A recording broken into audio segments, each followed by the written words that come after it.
When I was in Japan, there were two admonitions that I heard all the time about Zazen.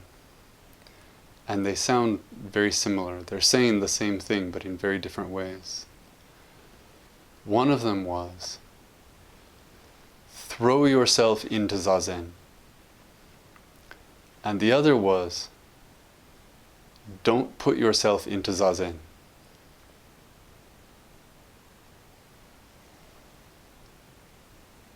Even the verbs are similar. Throw yourself, but don't put yourself, don't insert yourself. Right? In the one case, doing something completely, with no remainder. And in the second, adding yourself as a spice. Do one, don't do the other.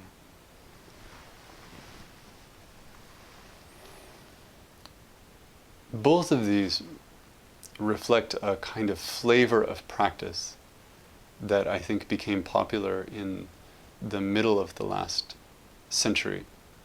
There are a lot of things that happened in the 20th century with Soto Zen in Japan. A lot of changes, a lot of evolutions, a lot of debates. And at the center of a lot of that development was a character named Kodo Sawaki, who lived, I believe, from 1880 to 1965. And while he was never, there are a lot of ranks, he was never at the top of anything exactly. He was a reformer in a sense, and someone who really determined in many ways what the flavor of practice became in not just in Japan, but also in what was brought over from Japan, a particular kind of simplicity, a particular kind of uncompromising practice. He revived a certain feeling, I think, about practice in a pure sense. And I just recently got a book of a new translation, partly telling about his life and partly sharing his own teachings. And he wrote a lot of books. He said a lot of things. He's kind of he's very soundbite friendly. Lots of little snippets that show up in these books. And I stumbled on one that I wanted to share because I think it really encapsulates some of that same flavor. And here's what he says. Kodo Sawaki says, Zazen is colorless and transparent. So deluded thoughts and ideas become very clear to you. He liked this language. He said it in other places as well, that Zazen is colorless and Zazen is transparent. I love this. This is fantastic. I want to talk a little bit about what this is.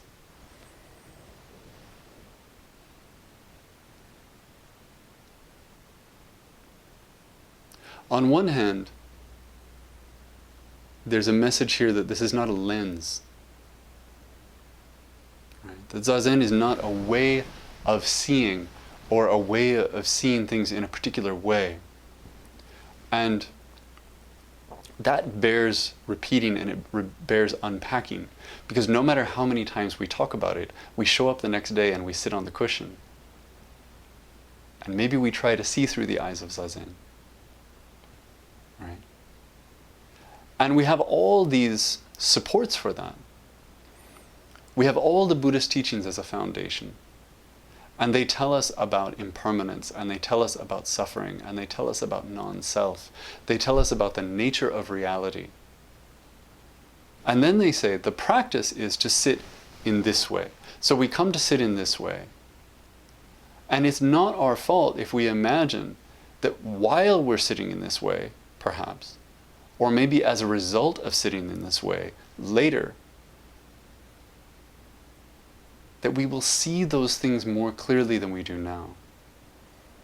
That we'll look on reality, which we intellectually understand is imbued with these qualities that the Buddha taught and that Buddhism has kind of explored for all this time. We'll move past that intellectual understanding and we'll see it directly in front of us. Because surely that's what's revealed. And because we imagine that that's what's revealed, we bring it with us.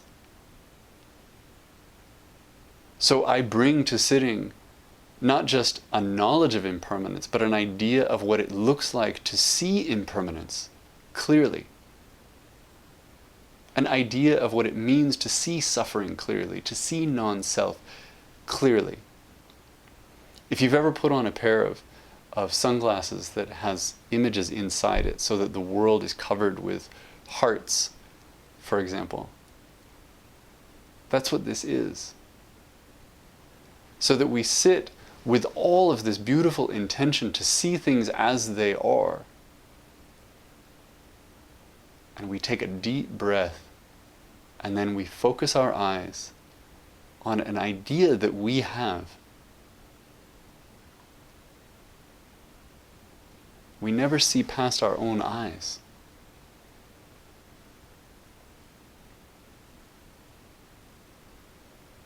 When Kodo Sawaki says that Zazen is colorless and transparent, it's like saying, don't put yourself into Zazen. Don't lend it anything.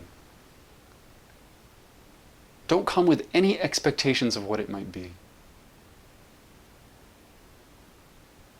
And he says the reason for this, or not the reason for this, but he says because it's this, deluded thoughts and ideas become apparent. Right? They're revealed. Because there's nothing in the way. Now elsewhere, he has another great quote. He has two that I think unpack this a little better than I can. One, he says, you don't need anything to practice Zazen. You don't need a pen or a notebook. You don't need satori, which is enlightenment. And you don't need delusion. You don't need to bring anything with you. And then he says, people cannot comprehend this. They think it's too broad and limitless. And then, in a separate place, he says something that is like the echo. He says people want to put satori, again, enlightenment, in a box, like a little garden box. If it can be put in a box, it is no longer Buddha Dharma.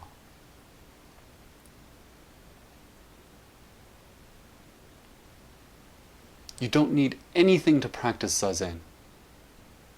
There are no prerequisites.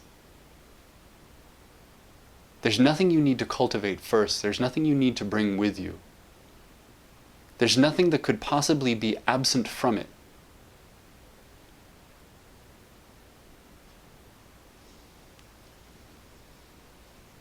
And he says people cannot comprehend this. It's too broad. It's too limitless.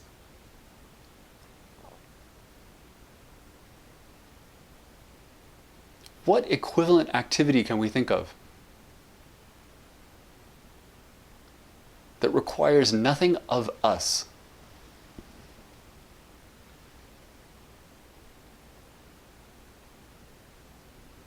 Or at least that doesn't invite us to bring something anyway so that we can do it better or more fully.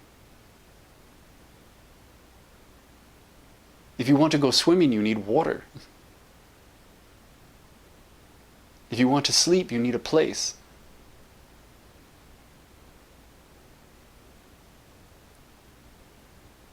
If you want to run, you need legs.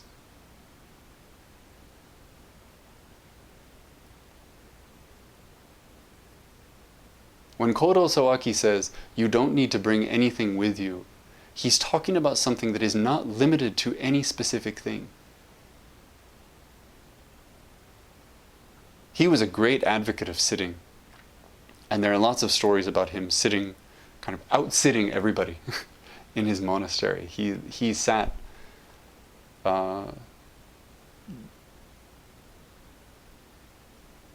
with a schedule that I think may have been unhealthy at times.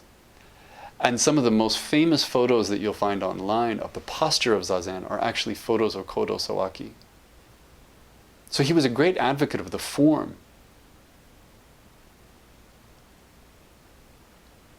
But he's also saying Zazen isn't exactly that.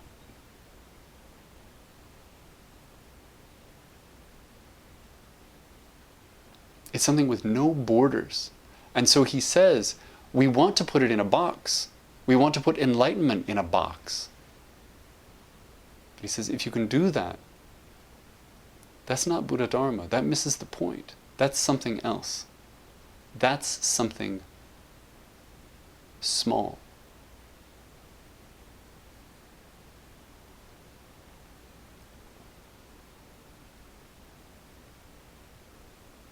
This is so hard.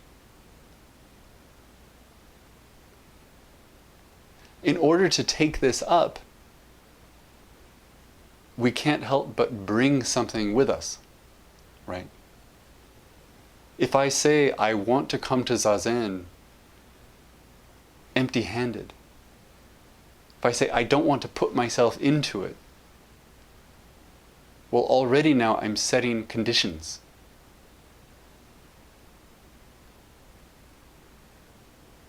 I'm deciding what it should be and what it should not be. And now, instead of bringing my ideas about wisdom, I'm bringing my ideas about letting go. I'm bringing my ideas about being completely open. It's a trap. We're all in this trap. We can forgive ourselves when we spiral. When we go down this drain of trying not to think about thinking about not thinking about thinking. When we try to let Zazen be what it is, while also having an idea of all the things that it is not.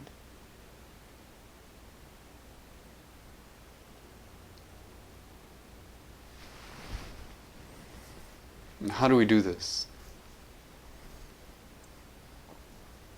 There are a few little ways, none of which open the gates wide open. Instead, they point in a direction, or they give us a taste. You know, one beautiful aspect of sitting is that every time we exhale, we actually let go.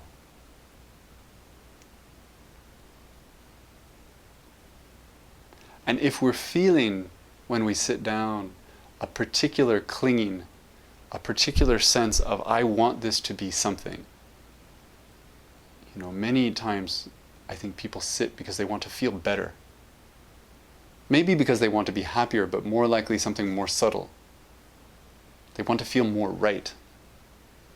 You know, maybe they're irritated and they think, well, I need to meditate more. If I meditate more, maybe I'll settle down. Maybe I'll start feeling the way that I want to feel. And if I feel the way that I want to feel, I'll start to act the way that I want to act. You can notice that. You can ask yourself every time you sit, if you want to, what am I trying to get out of this? Name it. Notice it. Be honest. Really, really honest. And then for those first few breaths, as you breathe out, be conscious of how breathing out is so total. be conscious of the opportunity in breathing out, of releasing your grasp, or at least loosening your grasp on something that you're holding tightly. And I know this works because you can feel it happening even if you haven't named it in advance. Even if you aren't sure for yourself what it is that you're holding. In that exhalation, sometimes you can feel something losing its borders. Don't do this forever, because it becomes one more thing. And then we say, oh, this is what Zazen is supposed to feel like. That's not the point. But if the tradition is saying, don't put yourself into Zazen, maybe the first step is to ask yourself, how am I doing that? Not am I doing that? You are. We are. But how? Look at it directly.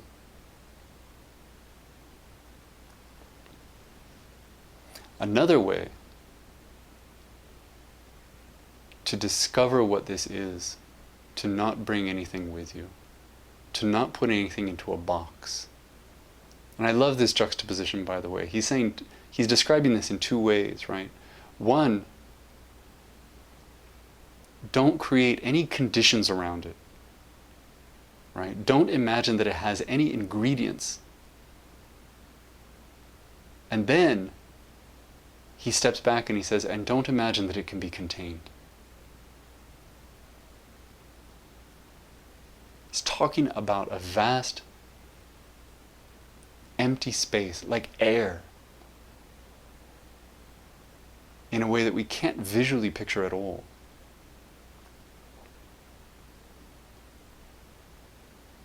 The other way to explore that is simply to not stop. Bring all your fantasies to Zazen. Bring all your hopes and your dreams and your delusions. Put it all out on the table.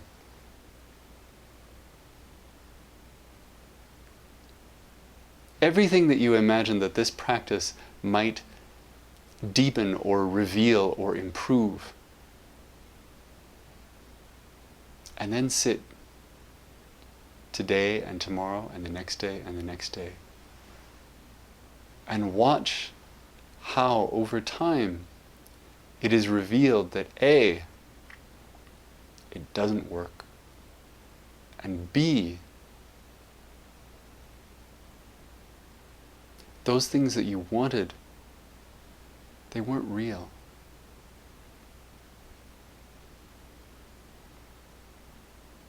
We would love, I think, in the tradition of all the koan literature, for these things to be revealed to us in a flash.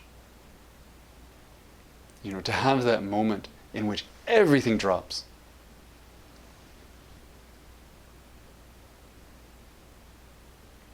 I think that's very, very rare. More often, we come to this practice caring very deeply about something in particular, a problem or a hope. And over time, we just kind of forget about it.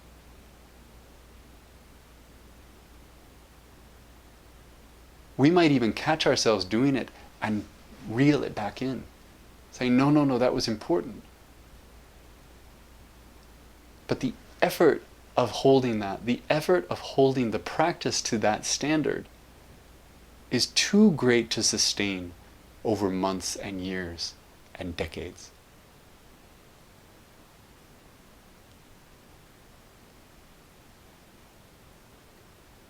The clarity of this reveals itself, and by clarity I mean what Sawaki is saying as being clear. It's transparent.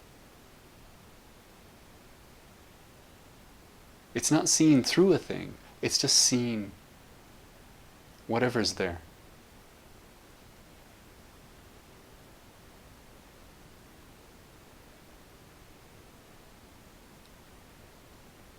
And when that becomes clear, then we recognize that it isn't just Zazen that is colorless and transparent. It's this moment that is colorless and transparent.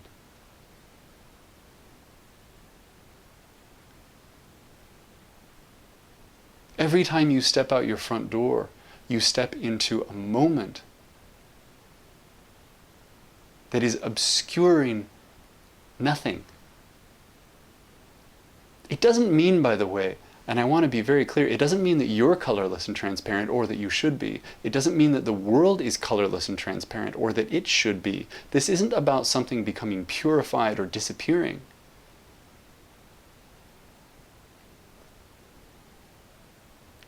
It's about things being vividly present as they are.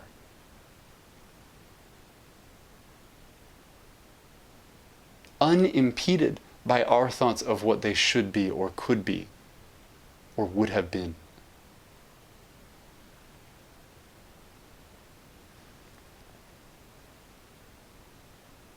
Again, we can try to create that for ourselves, foolishly. But since we don't know what that looks like, we just create a new lens.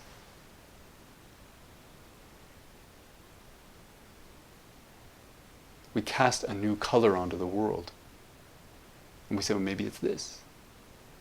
Maybe it's this. That's normal and that's human. And that's all of us.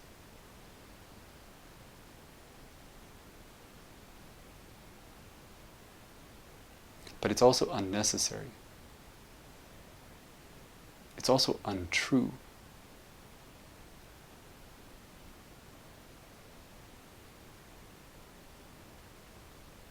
It's a paradox, it's a trap. I can't offer you a way out. But I find these descriptions kind of inspiring. To sit down tonight, and I did, before I take that first breath, and to think to myself, transparent and colorless. It's a kind of confrontation with myself and what I want and what I think I see.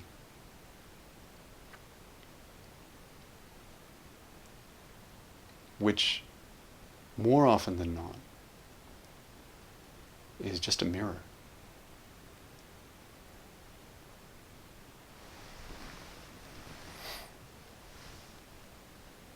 I'll stop there.